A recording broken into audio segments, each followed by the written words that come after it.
Ya, kali ini kita akan lanjutkan materi matematika peminatan untuk kelas 12 BIPA, khususnya materi turunan trigonometri. Bagian yang kedua, yaitu membahas karakteristik dari fungsi trigonometri. Adapun subtopik kita kali ini ada 5 ya.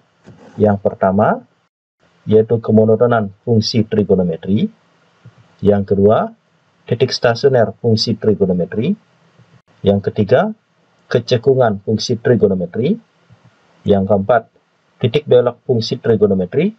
Dan yang terakhir, bersamaan garis singgung fungsi trigonometri. Ya, jadi kelima topik ini kita akan kaitkan dengan turunan dari fungsi trigonometri. Ya, oke, langsung saja kita bahas yang pertama, yaitu kemonotonan fungsi trigonometri. Ya, untuk memeriksa atau mengecek kemonotonan dari fungsi trigonometri, ini saya ambil contoh fungsi sinus ya, fx sama dengan sin x. Ya. Kemudian jika kita perhatikan di sini, jika fx-nya adalah sin x, maka turunannya yaitu f aksen x adalah cos x. Ya, oke. Selanjutnya, ini kita bagi jadi 4 ya, kuadran 1, 2, 3, dan 4 ya. Dari 0 sampai dengan 360. Kita bagi jadi 4 daerah. Kemudian, nah ini kalau kita perhatikan, bagian ini merupakan ya fungsi di mana gradien garis singgung di sini adalah lebih dari 0 ya. Dengan mengingat gradien adalah f aksen x, berarti karena fx-nya adalah sin x, maka f aksen x-nya adalah cos x. Nah, di sini karena gradiennya positif, berarti f aksennya lebih dari 0. Nah, jika kita perhatikan ini, fungsi ini naik ya. Nah, jadi grafik sinus itu naik pada interval ini, di mana gradien garis singgungnya adalah positif. Kemudian, yang di sini, ini nilai atau grafik fungsi sinus ini turun ya, dari pi per 2 sampai dengan pi. Nah, kemudian jika kita perhatikan atau kaitkan dengan turunannya ya, atau dengan gradien garis singgungnya, itu kurang dari 0 ya. M sama dengan f aksen x sama dengan cos x. Nah, cos x di ukuran kedua kan bernilai negatif. Nah, dia kurang dari 0. Ingat, cos itu positif di kuadran 1 dan 4 ya. Nah, sehingga di kuadran kedua ataupun di kuadran ketiga dia negatif. Nah, kemudian di kuadran keempat baru dia positif cos ya. Dengan demikian, jadi untuk grafik sinus ini ya, fx sama dengan sin x, nah, dia akan naik di kuadran pertama ya ini.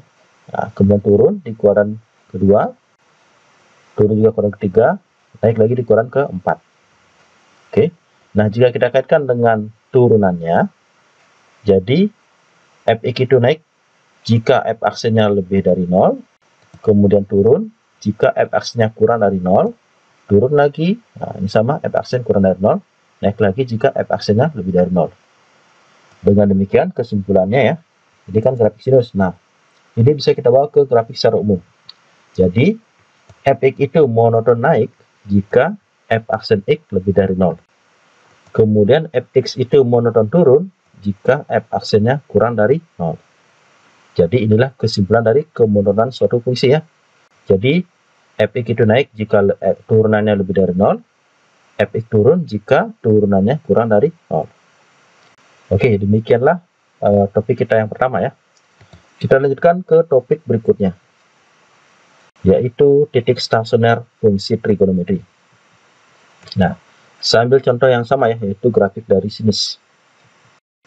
Oke, kemudian karena fx adalah sin x, maka turunannya adalah cos x. Kemudian jika ini turunkan lagi ya, namanya turunan kedua. Yang tadi kan turunan pertama ya. Turunan keduanya ya, turunan cos adalah min sin. Nah, ini kita kaitkan dengan titik stasioner ya. Nah, seperti biasa ini saya bagi menjadi daerah 4 daerah ya, kuadran 1, 2, 3, dan 4. Oke, jika kita perhatikan ini adalah titik maksimumnya ya. Kemudian, nah, kita kaitkan dengan turunannya ya. Ini kan gradien garis singgung di sini adalah sama dengan 0 ya. Nah, M-nya sama dengan f aksen x sama dengan cos x sama dengan 0.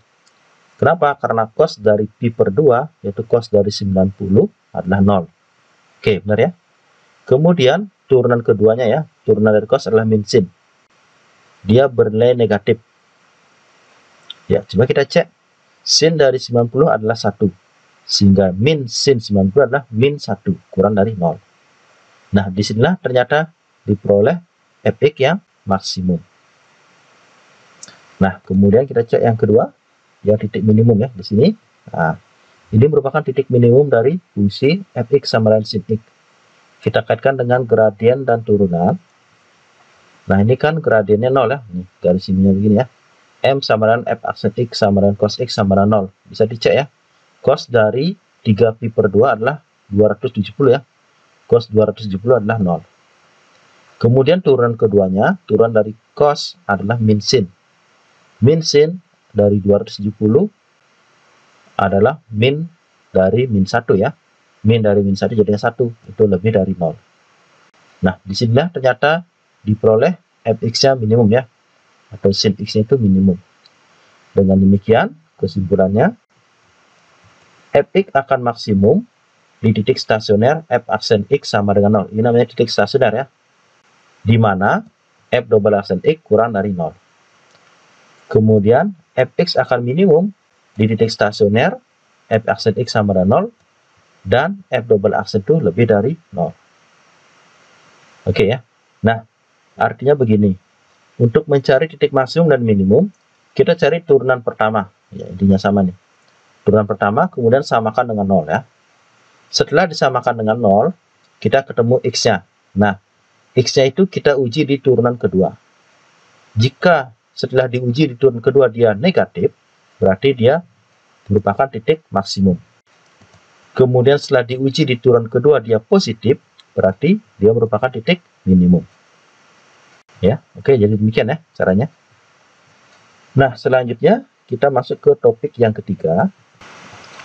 Ya, oke, kita lanjutkan ke topik kita yang ketiga, yaitu kecekungan fungsi trigonometri. Nah, saya ambil contoh yang sama, yaitu fx sama dengan sin x. Karena fx sama dengan sin x, ya, maka turunan pertamanya f sin x adalah cos x ya. Turunan dari sini adalah cos. Kemudian turunan keduanya, berarti turunan dari cos adalah min sin x. Oke, ini saya bagi menjadi 4 kuadran. Nah, bagian ini, jadi kita perhatikan grafik ini, ya ini adalah grafik sinus ya. Di sini dia cekung ke atas ya, nah, arah kecekungan ini ke atas nih. Yang di sini nanti namanya cekung ke bawah, yang ini cekungnya ke atas. Oke. Nah, kemudian jika kita kaitkan dengan turunannya, nah ini kan fx sama dengan sin x, berarti f aksennya adalah cos x, f double aksennya adalah min sin x. Nah, di sini ini kan grafik sinus nih, berarti di sini karena ini adalah sumbu x, nah, sumbu x ini adalah pembatas atau nilai y-nya 0 ya. Berarti di sini sin x bernilai negatif ya, sampai di sini. Kemudian di sini di atas sumbu x berarti dia bernilai positif ya, sampai dengan pi. Kemudian di sini dia bernilai negatif lagi. Oke, di sini positif lagi ya. Nah, jika kita kaitkan dengan kecekungannya, ini adalah cekung ke atas. Nah, kemudian ternyata turunan kedua adalah min sin x. Di sini kan sin x-nya bernilai negatif. Sehingga min sin x berarti min dari negatif. Sehingga dia menjadi positif. Ya. Berarti, jika turunan keduanya lebih dari 0, ternyata fx itu cekung ke atas. Demikian juga di sini ya. Ini cekung ke atas juga. Nah, ini sama ya. Karena di sini fx-nya, turunan kedua adalah min sin x, min dari min positif. Nah, ya, sehingga di sini cekung ke atas juga, sama seperti di sini. Kemudian di sini adalah cekung ke bawah. Nah, kita kaitkan dengan turunannya. Turunan keduanya adalah min sin x. Nah, sin x-nya kan positif di sini. Sehingga min sin x-nya adalah negatif. Ya, min dari plus negatif. Ternyata di sini dia cekung ke bawah. Jadi kesimpulannya ya, secara umum, fx itu akan cekung ke atas jika turunan keduanya lebih dari 0 ya. Seperti ini ya. Nah, lebih dari 0 turunan keduanya dia cekung ke atas. Ini juga sama. Turunan keduanya lebih dari 0 dia cekung ke atas. Kemudian fx akan cekung ke bawah jika turunan keduanya kurang dari 0 atau negatif ya. Seperti ini. Nah, ini dia cekung ke bawah nih. Dari 0 sampai dengan pi. Nah, di sini ternyata turunan kedua adalah negatif. Jadi itulah karakteristik dari fungsi trigonometri berdasarkan kecekungan grafiknya. Selanjutnya kita masuk ke topik yang keempat, yaitu titik belok fungsi trigonometri. Nah, saya ambil grafik yang sama ya, itu sin ya, karena ini paling gampang kita mengamati. Oke, ini sudah tadi ya, fx sin x berarti turunan pertama adalah cos x, turunan kedua adalah min sin x. Nah, sebelum kita lanjut ya, jadi kan ini udah cekung ke atas, ini cekung ke bawah. Nah, yang namanya titik belok itu adalah transisi ya, dari cekung ke atas ke cekung ke bawah, atau sebaliknya dari cekung ke bawah ke cekung ke atas ya. Jadi di sini ada sedikit perbelokan di sini ya. Dia sama-sama naik sih, ini naik, ini tetap naik, tapi dia berbelok nih dari cekung ke atas ke cekung ke bawah. Berarti inilah disebut sebagai titik belok ya, ini. Demikian juga dengan ini. Nah, ini dari cekung ke bawah, kemudian di sini berbelok dia menjadi cekung ke atas. Sehingga ini juga disebut sebagai titik belok. Nah, sekarang kita kaitkan ya. Pada saat kapan dia mencapai titik belok? Nah, di sini kan ini adalah grafik fungsi fx sama dengan sin x. Sehingga turunannya adalah cos x, turunan pertamanya. Turunan keduanya adalah min sin x. Nah, di sini ternyata sinnya di sini adalah bernilai 0. Nah, sehingga min sin x juga bernilai 0. Berarti turunan keduanya sama dengan min sin x sama dengan 0. Pada saat itulah fx berbelok. Demikian juga dengan di sini. Nah, ini sama ya. Di sini sin x-nya 0, berarti min sin x juga 0. Atau turunan kedua dari sin x adalah 0. Oke. Jadi kesimpulannya, fx memiliki titik belok ketika f double aksennya sama dengan 0. Oke. Nanti untuk mencari titik beloknya, kita cari turunan keduanya samakan dengan 0, ketemu x-nya ya. Ketemu x-nya, kita substitusi ke persamaan awalnya, ketemulah y-nya. Jadi ketemulah titik absisnya ya. Absis ordinat dari titik belok. Oke, demikian topik yang keempat. Kita lanjut ke topik yang kelima. Nanti soal latihannya sekalian ya. Topik yang kelima adalah persamaan garis singgung dari fungsi trigonometri. Nah, di sini langkah-langkah mencari garis singgung itu sama seperti mencari garis singgung dari fungsi kuadrat ya, atau garis singgung dari fungsi yang lain. Jadi yang pertama, kita tentukan dulu titik singgungnya. Nah, jika kamu di soal sudah diberikan, ya udah ini kita lewati. Yaitu misalkan titik singgungnya x1, y1 atau x1, fx1. Nah, dalam hal ini perlu kita ingat ada istilah absis. Absis adalah x1, kemudian ordinat adalah y1. y1 ini bisa dicari dengan substitusi x1 ke fungsi f. Ya, sehingga di sini sama dengan fx1. Kemudian berikutnya kita cari gradien garis singgung. Ingat, gradien adalah turunan dari fungsi ya. M sama dengan f aksen x. Nah, jika sudah ketemu turunannya, kita substitusi absisnya x1 ke fungsi turunan. Atau sama dengan f aksen dari x1. Nah, kemudian langkah terakhir, ya udah kita tentukan persamaan garis singgungnya. Nah, ini seperti biasa ya, y min y1 sama dengan m x min x1. x1 adalah absis titik singgung, y1 ordinat titik singgung, m ini adalah gradien garis singgungnya. Ya oke, demikianlah 5 subtopik kita turunan trigonometri bagian yang kedua, yaitu karakteristik dari fungsi trigonometri. Ya oke, demikianlah ya 5 subtopik materi turunan trigonometri bagian yang kedua, atau membahas karakteristik dari fungsi trigonometri. Nah, jika kita perhatikan, tadi kan materinya lumayan banyak ya. Nah, coba kita rangkum sama-sama. Oke, jadi rangkumannya ya. Yang pertama, untuk kemonotonan fungsi, fx akan monoton naik jika f aksen x lebih dari 0. Kemudian fx akan monoton turun jika f aksennya kurang dari 0 ya. Jadi naik jika turunannya positif, turun jika turunannya negatif. Oke, itu kesimpulan yang pertama tentang kemonotonan fungsi ya.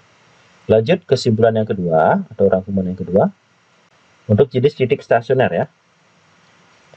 Fx akan maksimum jika f aksen x sama dengan 0 dan f double aksen x kurang dari 0.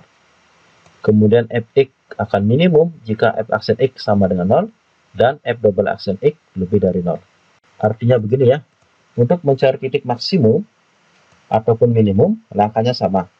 Pertama, cari turunan pertama samakan dengan 0. Nah, nanti setelah disamakan dengan 0 kan ketemu X-nya. Nah, X-nya ini kita uji di turunan kedua. Nah, nanti jika dia negatif berarti dia merupakan absis maksimum ya. Kemudian jika positif dia merupakan absis minimum. Nah, untuk mencari Y-nya atau mencari ordinatnya, kita tinggal substitusi ya, X-nya ini, pembuat 0 tadi, ke F-nya, ya, ke fungsi awalnya. Nanti akan ketemu titik stasionernya. Oke, atau nanti lebih lanjut kita bahas di contoh soalnya. Kemudian, kesimpulan atau rangkuman yang ketiga, untuk kecekungan fungsi. Nah, Fx akan cekung ke atas jika F double aksen X lebih dari 0.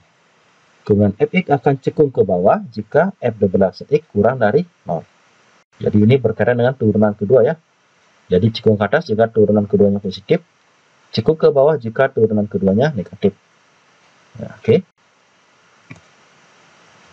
Nah, kemudian untuk titik belok ya, titik belok fungsi. Ya, oke. Kemudian yang keempat, untuk titik belok itu tercapai jika turunan keduanya sama dengan 0 ya. Jadi untuk mencari titik belok, kita cari turunan kedua fungsi samakan dengan 0. Nanti kan ketemu X-nya. Nah, mencari Y-nya tinggal substitusi ke X-nya ya. Sama seperti ini ya, langkah mencari titik stasioner. Oke, yang kemudian yang kelima, untuk mencari persamaan garis ilmiah ini biasa ya. Pertama mencari absis dan ordinatnya, kemudian mencari gradiennya M sama dengan F aksen X dengan substitusi absisnya ya. Kemudian menggunakan persamaan garis ilmiah yang biasa, yaitu Y min Y1 sama dengan M, X min X1. Ya, oke. Sekarang kita lanjutkan ke contoh soalnya ya. Nah, di sini ada 4 soal ya. Soal pertama berkaitan dengan kemonotonan fungsi naik turun ya. Yang kedua berkaitan dengan titik maksimum dan minimum. Yang ketiga berkaitan dengan koordinat titik belok. Yang keempat persamaan garis singgung. Nah, ini sengaja saya ambil contoh yang sama ya fungsinya ya. Nah, biar gampang aja nanti. Oke, kita bahas yang pertama.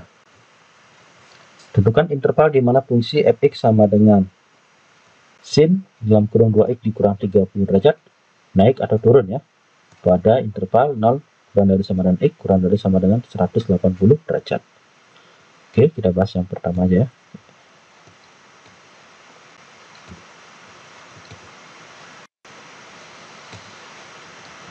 Oke, yang pertama ini diketahui fx sama dengan sin 2x dikurang 30 derajat. Oke, nah ingat untuk naikkan F aksen lebih dari 0, turun F aksen kurang dari 0 ya. Nah, sekarang berarti kita cari F aksen X di sini. Nah, F aksen X. Oke, ingat mencari turunan fungsi trigonometri yang ada fungsi di dalam sudutnya ini. Ini kita cari turunan ini dulu ya. Turunan 2x adalah 2 dikurang turunan 30 derajat karena ini adalah konstanta, berarti turunnya adalah 0 ya. Berarti ini 2x dikurang 0 ya, 2 aja. 2 dikurang 0 ya 2 ya. Sekarang turunan sin adalah cos. Oke. Berarti 2 cos ini sudutnya tetap ya, jangan diubah. 2x dikurang 30 derajat. Nah, sekarang untuk mencari lebih dari 0 atau kurang dari 0 ya.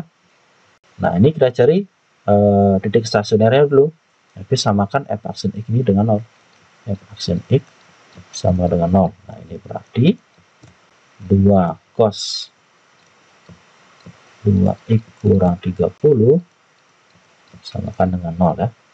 Nah, sekarang kedua ruas ini kita bagi 2 ya. Berarti cos dari 2x dikurang 30 sama dengan 0 bagi 2 adalah 0 ya. Nah, sekarang untuk mencari penyelesaiannya, nah, di sini kok 0 ini harus diubah menjadi cos ya. Nah, cos berapa biar 0? 0 itu adalah cos dari 90 derajat. Nah, kita pakai salah satu aja ya. Oke, nah sekarang ingat persamaan trigonometri ya. Yang pertama berarti solusinya ini sama dengan ini ya, alfa tambah periode dari cos. Nah, di sini 2x dikurang 30 derajat sama dengan 90 derajat ditambah K kali 360 derajat. Sehingga di sini 2X sama dengan ini, jadi plus ya, sama-sama tambah 30, jadinya 120 derajat. Tambah K kali 360. Oke, kemudian kedua kita bagi 2, jadi X-nya jadinya 60 derajat, ditambah K kali 180 derajat. Nah, di sini jika kita ambil K-nya 0, maka X-nya adalah 60 derajat. Ya. Nah, ini nggak ada yang penuh lagi ya. Kalau kita ambil K-nya 1, udah lewat dari interval ini. Ya, 0 sampai dengan 180. Oke, kemudian yang kedua, nah, solusi kedua, 2X dikurang 30 sama dengan ya min alfa. Apa ini ya? Berarti min 90 tambah K kali 360 ya. Sehingga di sini 2X sama dengan ini, jadi tambah 30 jadi yang negatif 60 tambah K kali 360. Oke, kedua kita bagi 2, berarti X-nya negatif 30 ditambah K kali 180 ya. Nah, ini kita ambil K-nya 0 kan min, nah itu di luar intervalnya, berarti kita ambil K-nya 1, nah diperoleh X-nya negatif 30 tambah 180, jadilah 150. Nah, setelah kita dapatkan dua nilai X ini, nah sekarang kita uji di mana dia lebih dari 0 ya, sehingga naik, di mana dia kurang dari 0 ya, sehingga dia turun. Ingat ujinya di F aksen ya, turun pertama. Nah, sekarang kita buat dulu garis bilangannya. Oke. Garis bilangan dengan batas ini ya. Nah, 0 sampai 180. Ini adalah 0 ya. Ini sampai dengan 180. Nah, di sini karena ini ada sama dengan ini ikut ya, atau kita buat tertutup. Nah, ini buat tertutup. Nanti kalau ini sama dengan berarti terbuka ya. Nah, sekarang kita buat di sini 60 derajat. Oke. 60 derajat dan 150 ya. 150 derajat. Nah, sehingga daerah itu menjadi 3 bagian ya. Nah, ini kan lebih dari 0 kurang dari 0 kan nggak ada sama dengan nih. Berarti di sini terbuka ya, nggak ada sama dengannya, ini juga terbuka. Nah, sekarang kita cek di mana plus, di mana min ya. Ingat ujinya di turunan pertama ya. Nah, uji di F absen. Nah, sekarang coba kita ambil sudutnya berapa ya. Yang jelas jangan ke 4 titik ini ya. Nah, misalkan saya ambil 30 derajat deh di sini ya. Nah, saya ambil 30 derajat, posisi 30 kan antara 0 sampai 60 ya. Oke, saya ambil 30 derajat ya. Nah, kita uji di sini di turunan pertama ya, yaitu ini 2 cos F aksen X. Nah, berarti di sini 2 kali cos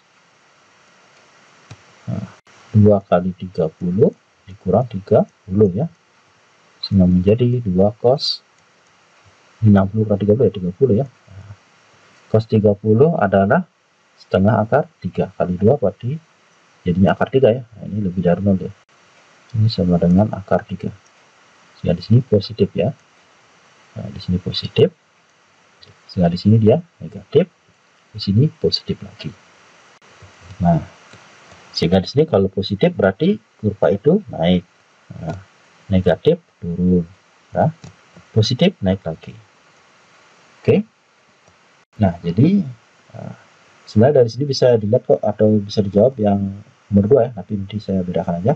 Nanti di sini kan dia maksimum di sini. Nah, naik turun nih maksimum, turun naik minimum ya. Nah, sekarang kita fokus ke nomor 1 aja dulu. Nah, berarti kesimpulannya ini ya. Nah, fx naik pada interval ini ya. 0 derajat kurang dari sama dengan x kurang dari 60 derajat. Nah, kemudian ini naik lagi ya, atau 150 derajat kurang dari x kurang dari sama dengan 180 derajat. Nah, kemudian fx turun pada interval ini ya, 60 derajat kurang dari X kurang dari 150 derajat. Oke, jadi beginilah cara mencari interval di mana naik atau turun ya. Nah, sekarang kita lanjut ke pertanyaan kedua. Nah, maksimum dan minimum. Sebenarnya dari sini bisa dicari sih. Nah, tapi kita fokus ke ulang dari awal aja. Sebab nanti yang ditanyakan cuma maksimum minimum aja ya. Yang ditanyakan itu turun. Nah, oke, kita bahas yang nomor 2. Nomor 2. Nah, kita ulang dari awal ya, sehingga tahu bagaimana langkah mencari maksimum dan minimum. Nah, di sini diketahui fx-nya adalah sin 2x dikurang 30 derajat. Oke. Dengan 0 derajat kurang dari sama dengan X kurang dari sama dengan 180 derajat. Nah, langkah pertama sama kayak tadi ya. Kita cari turunan pertama dulu. Ingat ini turunan 2x adalah 2. Nah, turunannya 0, berarti 2 aja masih. Turunan sini adalah cos 2x dikurang 30 derajat. Oke. Nah, sekarang masih menunjukkan di titik stasioner ya, yaitu f aksen sama dengan 0 ya. Jadi di sini 2 cos 2x dikurang 30 samakan dengan 0. Dah, sehingga di sini kita bagi 2. Cos dari 2x kurang 30 sama dengan cos berapa biar 0 adalah cos 90.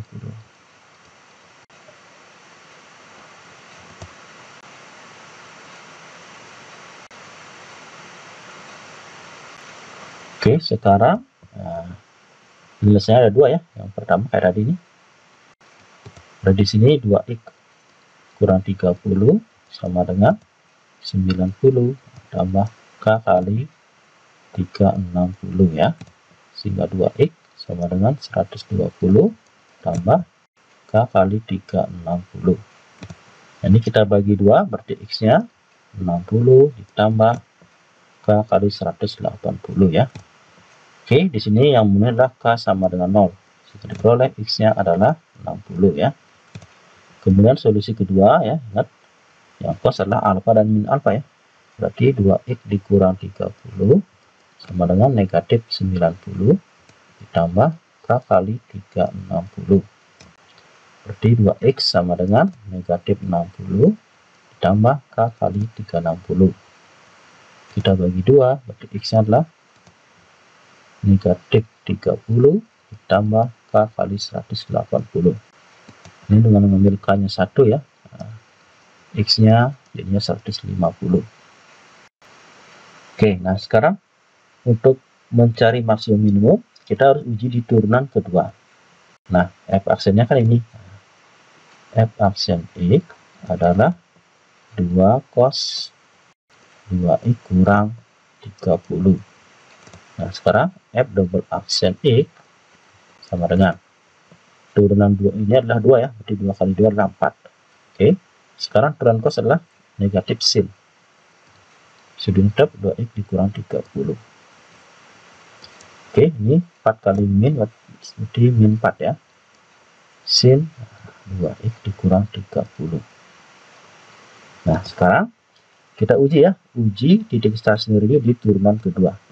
Untuk x sama dengan 60, maka f double aksennya berarti negatif 4 sin 2 kali 60 dikurang 30. Oke, berarti negatif 4 sin ini 120 ya, dikurang 30 di 90. Berarti negatif 4 kali sin 90 adalah 1 ya. Ini berarti negatif 4. Nah, ini kurang dari 0. Nah, karena kurang dari 0, berarti sini akan diperoleh titik maksimum. Oke. Kemudian x sama dengan 150. Nah, ini pasti minimum. Coba kita cek. F double aksen x berarti negatif 4 kali sin 2 kali 150 dikurang 30. Berarti negatif 4 kali sin ini 300 ya, dikurang 30 jadinya 270. Jadi negatif 4 kali, nah sin 270 adalah negatif 1. Di sama dengan 4 ya, berarti ini positif. Karena positif maka di sini tercapai titik minimum ya. Nah sekarang kita cek atau kita cari titik maksimum dan minimumnya. Nah cara mencari kita substitusi absisnya ini ya ke persamaan awal. Untuk X sama dengan 60, nah, maka fx-nya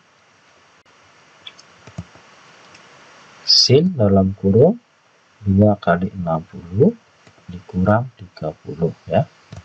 Berarti sin ini 90 jadi ya. Nah, ini sama dengan 1. Kemudian untuk X sama dengan 150, berarti fx-nya di sin 2 kali 150 dikurang 30 ya. Jadilah sin 270 ya. Sama dengan negatif 1. Nah, jadi di sini kesimpulannya titik maksimum adalah ini ya. Nah, maksimum kan tadi di 60 ya. Berarti 60 derajat, 1 ya. Jadi X-nya 60 derajat, Y-nya 1 ya. Dan titik minimum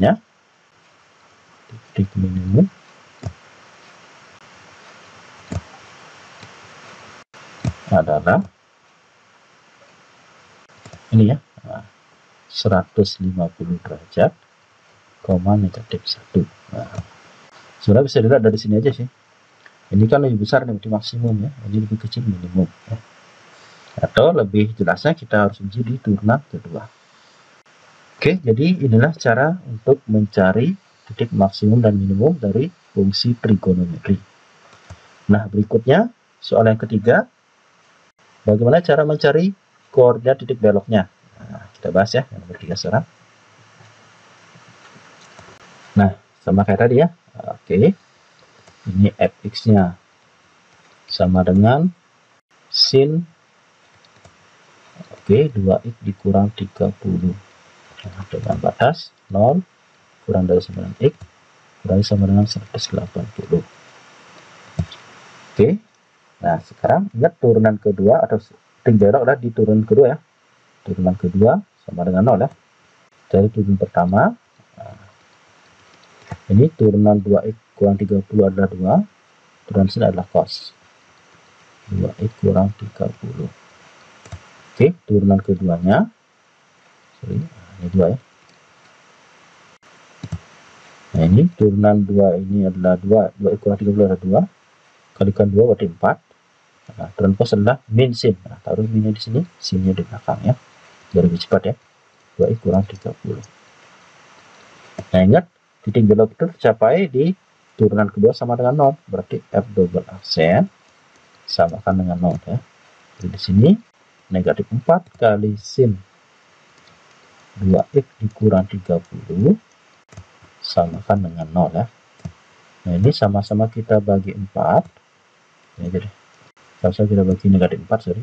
Berarti sin 2x dikurang 30 sama dengan 0 bagi negatif 4 tetap 0 ya.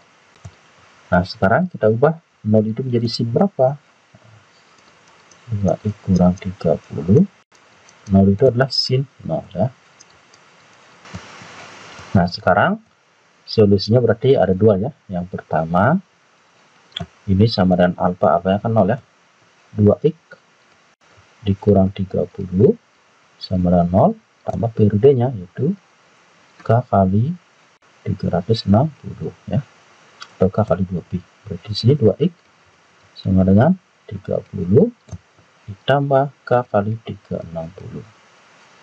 Nah sekarang 12 kita bagi 2 ya, berarti x-nya 15 tambah k kali 180. Oke, dengan mengambil k-nya 0, x-nya adalah 15 ya. Nah, kalau k-nya 1 lewat dari interval ini ya, di 1 aja itu 15. Yang kedua Nah, ingat kalau sin berarti alfa dan 180 dikurang alfa ya. Keluarin 1 dan 2 ya. Berarti 2x kurang 30 sama dengan 180 dikurang 0 ya. Tambah K kali 360. Nah, berarti 2x sama dengan ini 180, ini jadi plus ya, berarti 210 tambah K kali 360. Oke, kita bagi 2 berarti X nya ini 105 tambah K kali 180. Oke, dengan mengambil K nya 0, nah, diperoleh X nya 105. Kalau K nya 1 lewat ya, K minus 1 juga lewat darinya, negatif dia. Nah, dengan demikian diperoleh X nya 15 dan 105 derajat. Nah, sekarang untuk mencari titik belok, kita substitusi absis ini ke fungsi awal ya. Untuk X nya 15, berarti X nya masukkan ke sana ya, berarti sin 2 kali 15 derajat dikurang 30 derajat ya. Berarti sin 30 dikurang 30 sin 0 lah. Nah, sin 0 adalah 0. Kemudian untuk X nya 105, ini X nya sin 2 kali 105 dikurang 30. Di sini sin ini 210 ya, dikurang 30 jadi 180 derajat ya. Ini juga 0 ya. Jadi koordinat titik belok adalah, nah, tinggal gabungin ya, X nya 15 ya, 15 derajat, 0 ya. Nah, biasanya kadang-kadang diselalu dalam bentuk pi ya. Ini kan berarti pi per 12 ya. Nah, pi per 12, 0 ya. Dan ini 105 ya. 105 derajat, 0 ya. Jadi inilah koordinat titik belok ya. Oke, demikianlah langkah-langkah mencari koordinat titik belok ya. Tinggal cari turunan pertama, lanjut turunan kedua, samakan dengan 0. Ketemu X-nya, substitusi ya. Oke. Lanjut ke soal nomor 4. Nah, mencari persamaan garis singgung ya.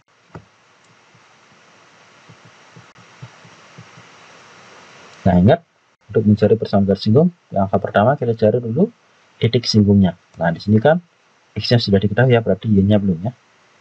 Oke, nomor 4 di sini. X-nya sin 2x dikurang 30 derajat. Oke. Nah, di sini kan X1-nya ini kita anggap X1 ya. X1 sama dengan 30 derajat. Nah, kita cari Y1-nya. Y1 dengan substitusi ke sini ya. Berarti sin 2 kali 30 dikurang 30 ya. Berarti sin ini 60 dikurang 30, 30 ya. Oke, sin 30 lah setengah. Oke, berarti X1 Y1-nya ada ini ya. Nah, berikutnya kita cari gradien. Nah, M sama dengan Y aksen. Oke, atau F aksen X ya. Nah, cari turunan ini. Turunan 2x kurang 30 adalah 2. Turunan sin adalah cos. Sudutnya tetap ya. 2x kurang 30. Nah, terus ini kan persamaan gradiennya. Nah, sekarang titiknya ini. Udah tinggal masuk X1 ke sini. Oke, sehingga ini menjadi 2 cos 2 kali X1-nya dengan 30 kan ya. Sehingga menjadi 2 cos 60 dikurang 30 ya 30 ya. Nah, 2 cos 30 berarti 2 kali cos 30 adalah setengah akar 3. Sama dengan akar 3. Ya. Sekarang persamaan garis singgungnya. Ya, tinggal gunakan rumus yang tadi ya. Oke. Rumusnya Y kurang Y1 sama dengan M X min X1 ya. Di sini Y dikurang Y1-nya adalah setengah ya. Gradiennya atau M-nya adalah akar 3. X dikurang X1-nya adalah 30 derajat. Oke, sehingga di sini Y sama dengan akar 3X dikurang akar 3 kali 30 derajat. Oke, ini masuk tambah setengah. Oke, jadi inilah persamaan garis singgungnya ya. Oke, dengan demikian materi kita untuk turunan trigonometri bagian kedua sudah selesai ya. Nah, untuk lebih memantapkan pemahaman sobat belajar bisa mencoba soal berikut ini. Nah, caranya sama seperti tadi ya. Ini tinggal diganti nih, tadi kan min 30, sekarang plus 30. Nah, caranya sama ya. Mudah-mudahan materi ini mudah dipahami ya, sehingga nanti sobat belajar bisa menjawab soal ini dengan mudah. Oke, ingat tetap semangat dalam belajar. Ingat like dan subscribe channel ini untuk mendapatkan pengetahuan atau materi selanjutnya. Sampai ketemu lagi di kesempatan berikutnya atau di video berikutnya. Oke, salam.